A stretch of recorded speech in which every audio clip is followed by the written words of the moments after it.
I'm Aiman, and welcome back to one of my auto repair videos. In today's video, we're going to answer the question of if we solved the multiple random misfires code on this Honda Insight.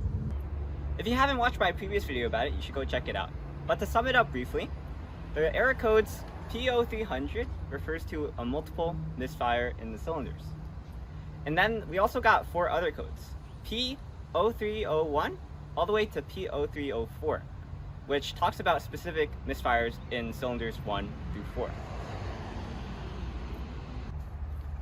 So in our previous video, we talked about possible ways we could fix those codes. We got all 5 of them. And we talked about, of course, replacing the spark plugs and the ignition coils. We also talked about things like maybe there's bad fuel injectors, the EGR valve. There might just even be just electronic faults, like maybe there's a short circuit or something wrong with the ECM. And,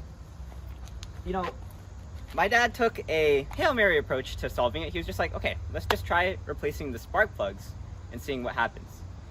And we did that. And in the process, we also, checked the ignition coils to make sure they were working properly.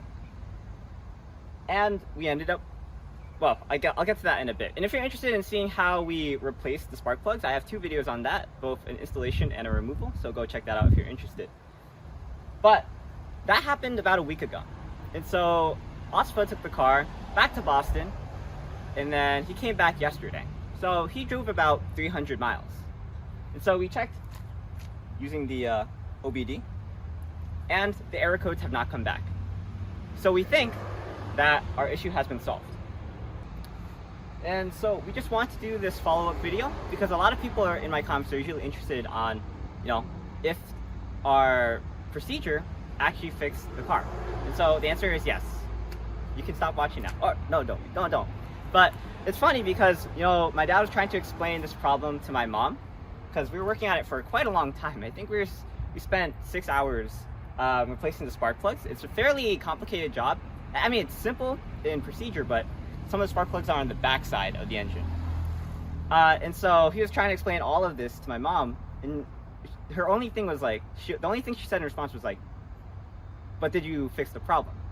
And so I know you guys have the same question, and so that's why I'm answering it today.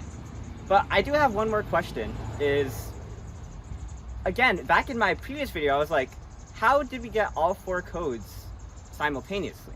Usually you only get like 1 or 2 spark plugs going wrong at the same time. And so it's weird that we got all 8 of them, well, maybe not all 8, but at least 4 of them going wrong at the same time. We'll never truly know the answer, but my dad has 2 theories, and you guys can discuss it in the comments if you want. The first one is that perhaps the way that the sensor works is that if just one spark plug goes faulty, then it triggers all of them, all of the sensors to be like, oh yeah, all of the cylinders are misfiring. And so that's his first theory. The second theory is that recently Asfa got into a car accident, and so when we were repairing it, the cowl is still kind of loose. And so that allows water to sneak under the cowl, and my dad's thinking maybe that water could drip on the rear spark plugs. And so that could cause that error code, multiple misfires. And so if you guys have any thoughts or knowledge onto how all 5 codes happened at the same time, let me know your thoughts, but that's going to be all for this video. I'm Aiman, and I just want to give you an update on how repairing our Honda Insight went with those 5 error codes, and I hope you enjoyed. I hope your question got answered, and thanks for watching. Please like, comment, subscribe, and look at other videos on EyeOnAiman, especially the videos on this Honda Insight and the spark plug videos, and I'll see you there. But for now, I'm Aiman, and signing out. Peace.